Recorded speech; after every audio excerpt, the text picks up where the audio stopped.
Hello friends, this is प्रीति। स्वागत है आपका आपके अपने यूट्यूब चैनल लेट्स कम्पीट में। मैं उम्मीद करती हूँ कि आप सभी लोग अपने घरों में अच्छे से होंगे और सुरक्षित होंगे। देखिए, आज से हमारे चैनल पर सीटेट पेपर 1 के लिए पर्यावरण अध्ययन ईवीएस की सीरीज चल रही है। तो आज हम उसमें फर्स्ट चैप्टर पढ़ने वाले हैं। क्लास 5th का वो चैप्टर का नाम हमारा रहेगा फसलों का त्योहार, और ये इंपॉर्टेंट चैप्टर है। सीटेट में से क्वेश्चन पूछे गए हैं। देखिए, मैं आपको सारे चैप्टर जो है हैंड रिटन नोट से पढ़ाऊंगी एंड कुछ फिगर्स भी हम इसमें लेने वाले हैं। चित्र के माध्यम से भी हम कुछ चीज़ें पढ़ेंगे ताकि आपको जो सारे कॉन्सेप्ट है वो बिल्कुल क्रिस्टल क्लियर हो जाए।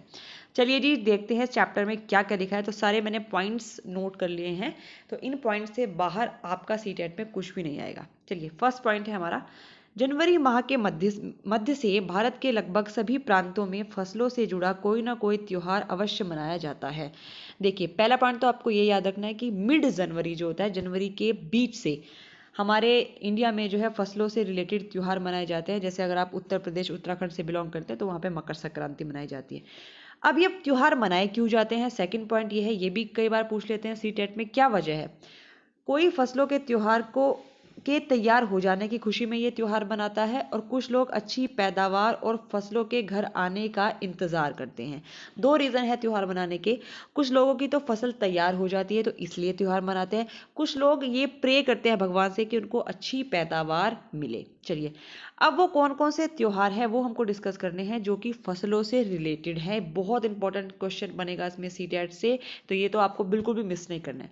देखिए, पहला होता है मकर संक्रांति, जिसको हम तिल संक्रांति भी कहते हैं। ये कहाँ कहाँ पर मनाया जाता है, उत्तर प्रदेश में मनाया जाता है, बिहार में मनाया जाता है, और मध्य प्रदेश में मनाया जाता है। तो ये आपको ध्यान रखना है, मकर संक्रांति जिसको तिल संक्रांति भी कहते हैं। फिर बिहू इसी वक्त मनाया जाता है। तो बिहू मनाया जाता है असम में, ओणम मनाया जाता है केरल में, पोंगल मनाया जाता है तमिलनाडु में, लोहड़ी मनाई जाती है पंजाब में, सरहुल मनाया जाता है झारखंड में, पतंग का पर्व मनाया जाता है गुजरात में। और ये जितने भी पर्व हैं ये सारे खेती और फसलों से रिलेटेड है। तो ये आपको ध्यान रखना है। ये पूछा जाता है कि पोंगल किससे रिलेटेड है, तो खेती और फसलों की अच्छी पैदावार की वजह से ये त्योहार मनाए जाते हैं। चलिए, इन सभी त्योहारों को जनवरी से मध्य अप्रैल तक मनाते हैं। ये पॉइंट भी आपको नोट करना है। जनवरी से शुरुआत होती है और मिड अप्रैल तक ये फसलों के त्योहार मनाए जाते हैं। इंपॉर्टेंट पॉइंट है सीटेट को ध्यान में रखते हुए, और सीटेट वाले बहुत ही बेसिक्स पूछते हैं, आपको पता भी नहीं चलेगा कि कहाँ से क्वेश्चन पूछ लिया।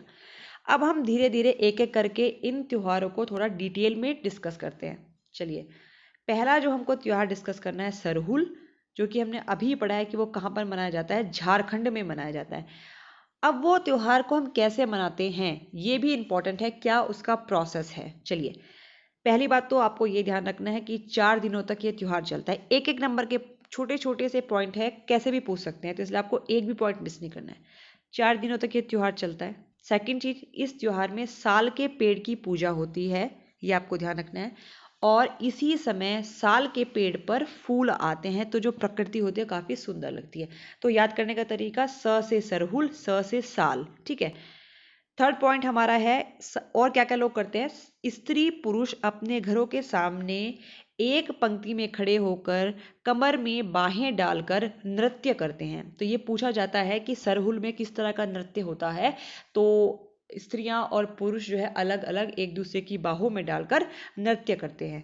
फोर्थ पॉइंट इसका हम डिस्कस कर लेते हैं। एक बार ये देख लीजिए कि सरहुल में जो नृत्य होता है वो किस तरह का होता है। ये देखिए, आपको सरहुल की इमेज दिखेगी तो आपको सारे कंफ्यूजन आपके दूर हो जाएंगे। देखिए कैसे औरतें डांस कर रही हैं, एक दूसरे के बाहों में बाहें डाल रखी हैं इन्होंने, तो बिल्कुल क्लियर है। और ढोल मंजीरे बजाए जाते हैं, ये भी आपको ध्यान रखना है।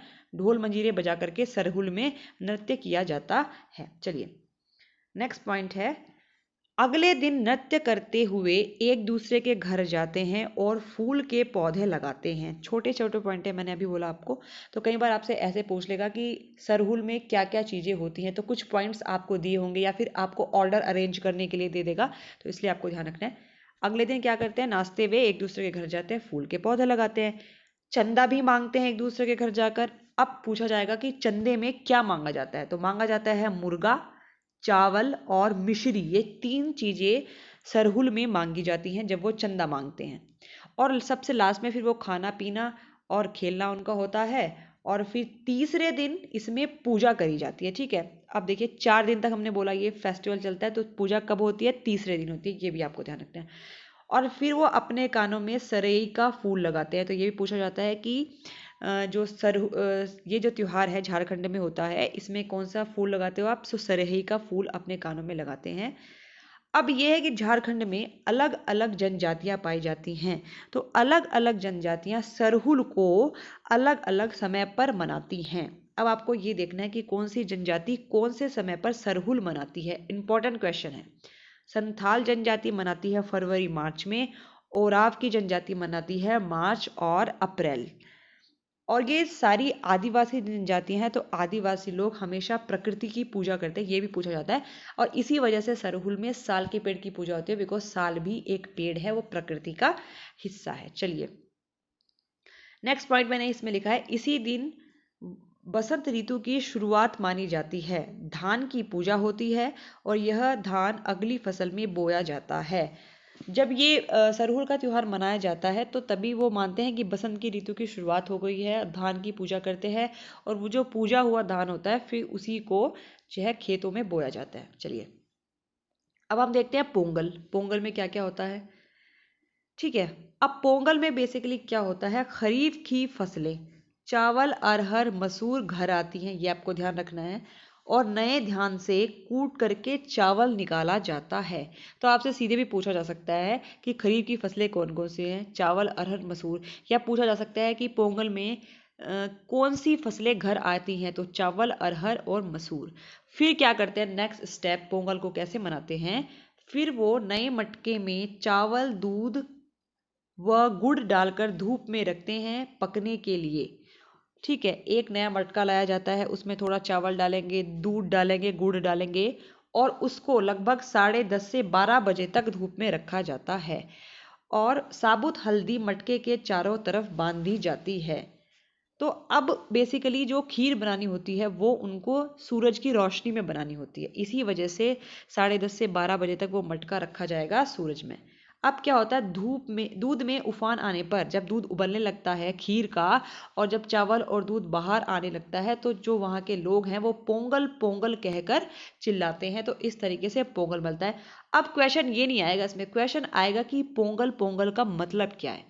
तो इसका मतलब होता है हिंदी में खिचड़ी में उफान आया। तो आपसे पूछा जाएगा कि जो पोंगल त्योहार मनाते हैं उसमें पोंगल पोंगल शब्द का क्या मतलब है, तो खिचड़ी में उफान आया ये मतलब है। ठीक है, और ये बनता कैसे है, सिंपल सी चीज़ है, चावल प्लस दूध गुड़ डालकर आपको धूप में एक मटके में रखना है, उस मटके के चारों तरफ हल्दी लगानी है, हल्दी साबुत हल्दी बांधनी है और फिर दूध की से जब खिचड़ी बन जाती है सूर्य की रोशनी में, तो फिर हम पोंगल पोंगल कहकर चिल्लाते हैं। नेक्स्ट हमारा आता है पॉइंट, घुघुतिया भी एक त्योहार है जो कि कुमाऊं में मनाया जाता है, जो कि उत्तराखंड में है। अब देखिए उत्तराखंड में 2 रीजन्स हैं, गढ़वाल और कुमाऊं, बिकॉज मैं भी खुद उत्तराखंड में कई साल रही हूँ, तो इसलिए मुझे अच्छे से पता है उत्तराखंड के बारे में। तो ये कहाँ मनाया जाता है, कुमाऊं में। तो इसमें क्या करते हैं, आटे और गुड़ के पकवान बनाए जाते हैं। तो क्वेश्चन पूछ लिया जाता है आपसे कि आटे और गुड़ के पकवान कौन से त्योहार में बनते हैं, तो वो घुघुतिया में बनते हैं। अब उन पकवानों को क्या क्या आकार दिए जाते हैं, तो पकवानों के आकार भी आपको ध्यान रखने हैं। डमरू की शेप दी जाती है, तलवार की शेप दी जाती है और दाड़िम की शेप दी जाती है उन पकवानों को। फिर क्या करते हैं, उन पकवानों को संतरा और गन्ने की गंडरी के साथ पिरो देते हैं, एक माला का रूप धारण करवा देते हैं। ठीक है, उन पकवानों को आप क्या करेंगे, संतरे और गन्ने के साथ में एक माला के जैसे फॉर्म बना देंगे। फिर सुबह बच्चों को वो माला दे देते हैं। अब बच्चे क्या करते हैं उस माला का, बच्चे पक्षियों को बुलाने के लिए गीत गाते हैं वो माला पहन के। क्यों पक्षियों को बुलाने के लिए गीत गाया जाता है, बिकॉज जनवरी के महीने में त्योहार बनता है, जनवरी में काफ़ी ठंड होती है, तो ठंड के कारण पक्षी जो है पहाड़ में कहीं पे चले जाते हैं। तो इसी वजह से छोटे बच्चे वो माला पहन करके गीत गाते हैं। गीत कौन सा है, कोवा आओ घुघुत आओ। घुघुत एक्चुअली पहाड़ में चिड़िया को कहा जाता है, तो एक तरीके से तो कोवा आओ घुघुत आओ इस तरह के वर्ड्स वो बोलते हैं। चलिए अब भारत में मकर संक्रांति को अलग अलग जगह अलग अलग तरीके से मनाया जाता है। वो क्या तरीके हैं वो हम जरा पढ़ लेते हैं। देखिए कई जगह पर दूध चावल गुड़ की खीर बनाई जाती है, कई जगह पर 5 अनाज की खिचड़ी बनाई जाती है। ये सब तरीके आपको याद रखने, ये पूछ ले जाते हैं। कई जगह लोग नदी में स्नान करते हैं, डुबकियां लगाते हैं। और ये आपको ध्यान रखना है कि मकर संक्रांति में तिल का बहुत बड़ा महत्व होता है। तो क्यों महत्व होता है? तो कुछ लोग पानी में तिल डाल करके स्नान करते हैं, कुछ लोग तिल का दान करते हैं, कुछ लोग आग में तिल डालते हैं, तिल के पकवान बनते हैं। तो तिल का खास महत्व है मकर संक्रांति को मनाने में। तो बस यही चैप्टर है, इंपॉर्टेंट चैप्टर है। देखिए कितना छोटा चैप्टर है आपका, लेकिन बहुत इंपॉर्टेंट है सीटेट के पॉइंट ऑफ व्यू से, और मैंने इसमें एक भी पॉइंट आपका मिस नहीं करा है। तो इसलिए आपको अच्छे से पढ़ना है। और अगर आपको ये वीडियो पसंद आती है तो प्लीज़ वीडियो को लाइक करें और अपने दोस्तों के साथ शेयर ज़रूर करें। और इसी तरह की वीडियो अब हमारे चैनल पर ईवीएस की आती रहेंगी, और जल्दी हम ईवीएस का सारा सिलेबस आपका कंप्लीट करा देंगे। तब तक अगली वीडियो का इंतज़ार कीजिए। Thank you, bye bye, take care.